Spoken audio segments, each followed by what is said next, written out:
Let's run Paul McCartney style bass. Identity. He really gave the bass a more prominent role in a rock band than we had seen before.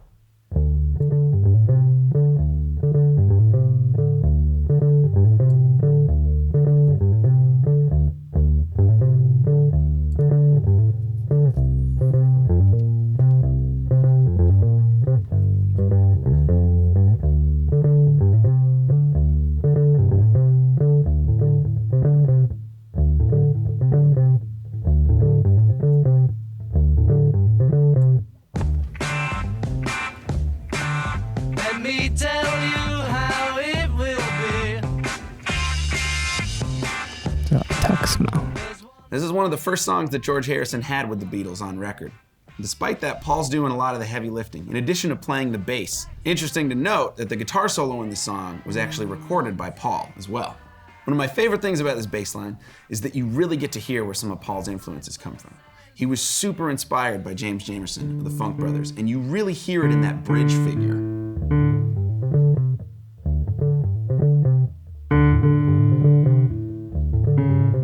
You get that fast 16th note, funky kind of octaves figure. It's super, super cool.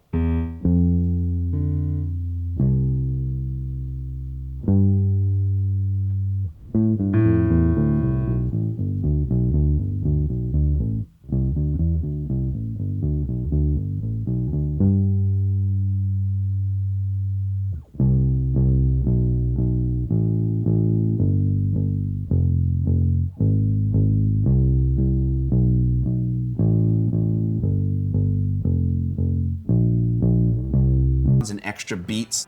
There's a bar of 6 at the end of the verse, and then there's a 3-measure long chorus with some slippery harmonic motion going on. It's really cool. This song really showcases to me Paul's awareness of the role of the bass in a band. Not just to be supportive, but at times to help propel the song along. So we begin with these whole notes. 2, 3, 4, 1, 2, 3, 4, 1. And when the drums really kick in, he's got these 8th notes to help kind of drive the rest of the song forward. It's super cool.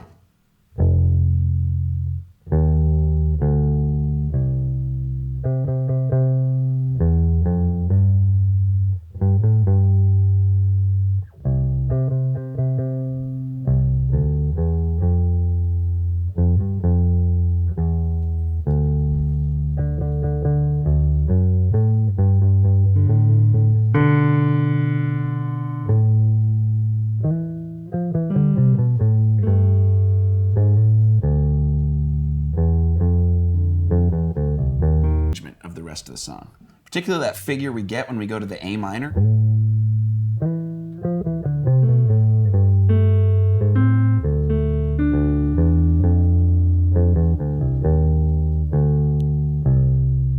So singable without being too in the way of everything else that's going on with the arrangement, which is everything that I feel like we should look for as bass players.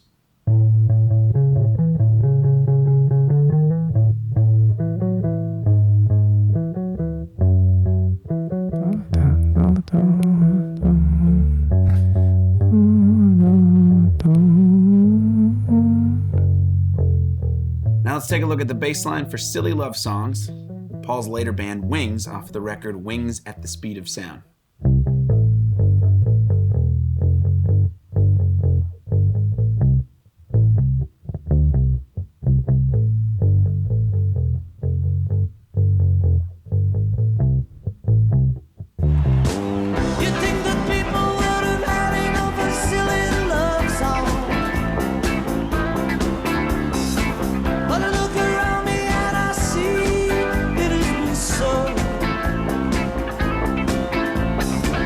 Paul had a wonderful sense of humor that he didn't always show in his earlier career with the Beatles.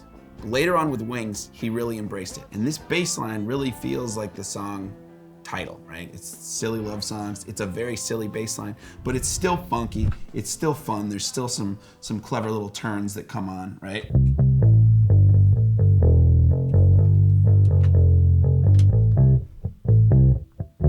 A little chromatic figure walking up from the E up to the G, back down, staying on F now. I love it. I love it. It's so cool.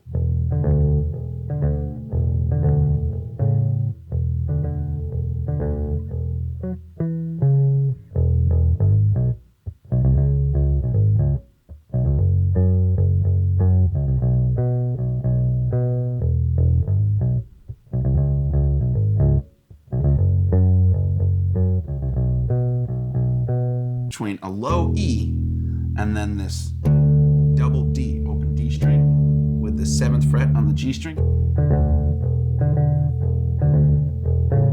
And he outlines kind of like an A triad. When he gets to the verse though, it's this wonderful funky figure that was really inspired by a lot of like Latin American jazz that he was hearing.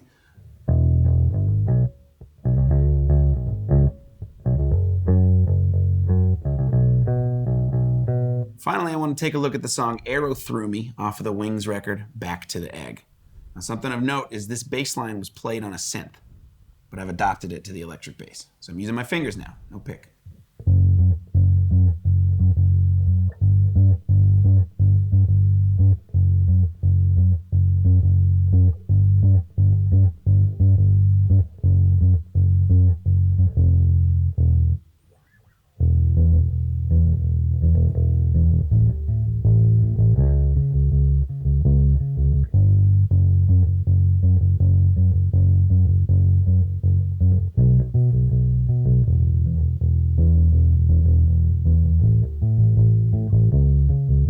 Comes with these octaves.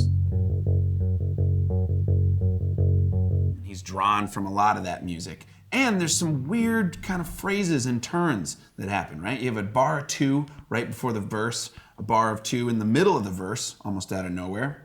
And then we get to this bridge, which is all kinds of crazy. The bridge begins with this repeating figure of a bar of 4 and a bar of 3. You could think about it like a bar of 7. But there's a weird displacement that they've got to anticipate the beat each time. And then when they come back out, they flip it back to 4, but it takes a while before they really round it. It's really clever.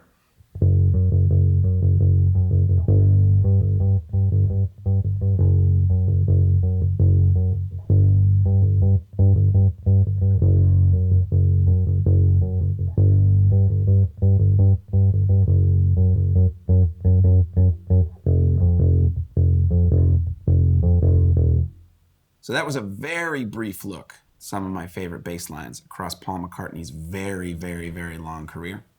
He wrote a lot of music, not just with the Beatles, not just with Wings, not just under his own name. He wrote a lot of music with a lot of other really cool artists, everyone from Michael Jackson to Kanye West and Rihanna.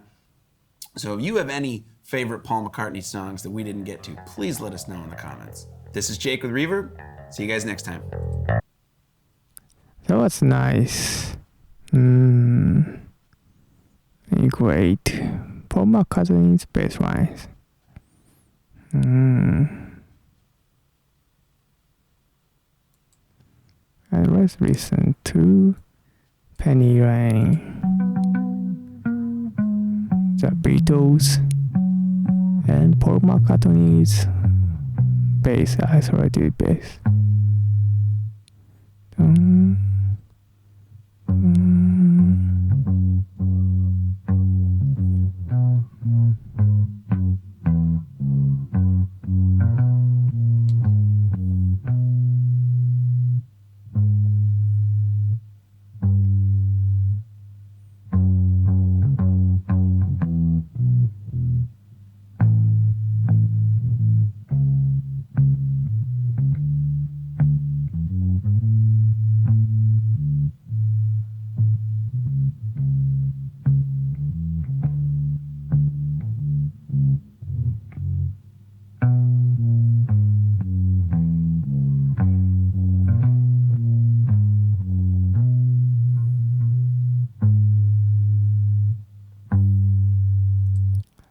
That's Vibrato is amazing.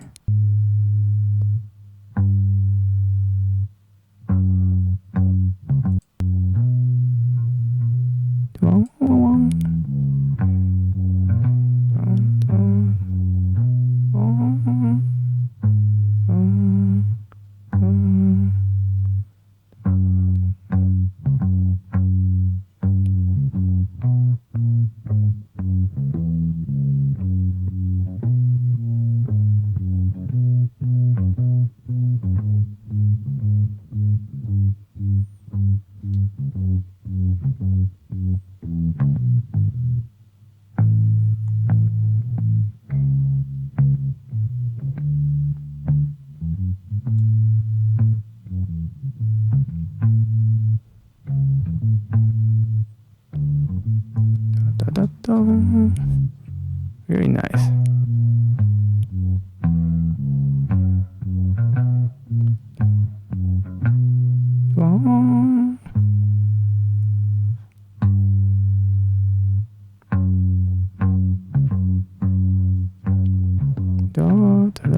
Nice.